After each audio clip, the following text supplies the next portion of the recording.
बिस्मिल्लाहिर्रहमानिर्रहीम। अस्सलाम वालेकुम। मैं हूं राजा फैसल और आज का जो हमारा टॉपिक है वो है कैरेक्टरिस्टिक्स ऑफ वायरसेस। चूँकि वायरसेस जो होते हैं ये बहुत ज़्यादा स्मॉल होते हैं, एक्सट्रीमली स्मॉल होते हैं, तो इन्हें देखने के लिए हमें जो है वो इलेक्ट्रॉन माइक्रोस्कोप की ज़रूरत पड़ती है। जो ईएम मैंने लिखा हुआ है इससे मुराद है कि ये इलेक्ट्रॉन माइक्रोस्कोप से हमें नज़र आते हैं। अब इनके डायमीटर की हम बात करें, ये टोटल इनके साइज़ की बात करें तो जो मैक्सिमम जो बड़े वायरसेस हैं वो रेंज करते हैं 250 नैनोमीटर से, और जो मिनिमम जो सबसे छोटे वायरसेस हैं वो 20 नैनोमीटर तक होते हैं।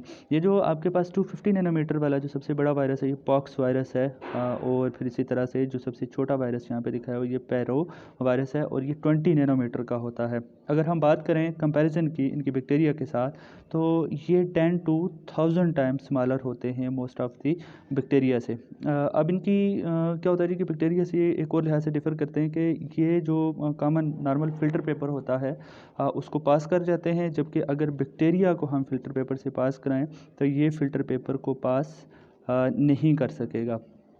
और नेक्स्ट क्या है जी कि एक और इम्पॉर्टेंट फैक्टर है कि बैक्टीरिया को हम आर्टिफिशियल मीडिया में ग्रो नहीं करा सकते। फॉर एग्जांपल जैसे हम बैक्टीरिया को न्यूट्रिएंट्स प्रोवाइड करके 1 से 2 बैक्टीरिया, 4 बैक्टीरिया, 6 बैक्टीरिया जो है हम करवा सकते हैं, लेकिन वायरसेस को हम आर्टिफिशियल मीडिया में, न्यूट्रिएंट मीडिया में ग्रो नहीं करवा सकते। अब इसकी रीज़न क्या है कि they can only reproduce in animal and plant and micro organism. मतलब ये सिर्फ़ और सिर्फ जो है इनकी जो रिप्रोडक्शन हो सकती है वो लिविंग बॉडीज़ के अंदर हो सकती है।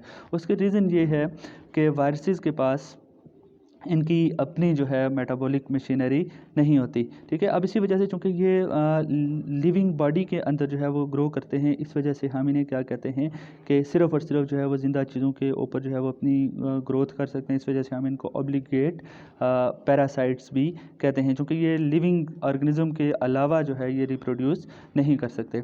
अब ऐसा क्यों होता है जी कि वायरसेस के पास इनकी अपनी मेटाबॉलिक मशीनरी जो होती है वो नहीं होती। इस वजह से ना ही ये प्रोटीन सिंथेसाइज कर सकते हैं और ना ही ये न्यूक्लिक एसिड्स को सिंथेसाइज कर सकते हैं। अब इसके लिए ये डिपेंडेंट होते हैं होस्ट के ऊपर। फॉर एग्जांपल वायरस को हम लिविंग बॉडी से बाहर निकाल दें तो वो 1 से 2 में डिवाइड नहीं हो पाएगा, जबकि जब वो किसी लिविंग बॉडी के ऊपर इफेक्ट करेगा, किसी लिविंग बॉडी में होगा तो उस होस्ट की जेनेटिक मशीनरी को, मेटाबॉलिक मशीनरी को इस्तेमाल करते हुए 1 से 2 वायरस, 4 वायरस अपने डीएनए की बहुत सारी कापीज़ वो बना लेगा। They depends upon host to carry out this function. मतलब वो अपने मेटाबॉलिक फंक्शंस के लिए होस्ट के ऊपर डिपेंड करता है और होस्ट की बॉडी के सिस्टम को इस्तेमाल करके अपनी जो है वो ग्रोथ करता है। अब नेक्स्ट है जी हमारे पास कि जो वायरसेस होते हैं ये अपनी रिप्रोडक्शन के दौरान डिजीज़ काज करते हैं होस्ट में।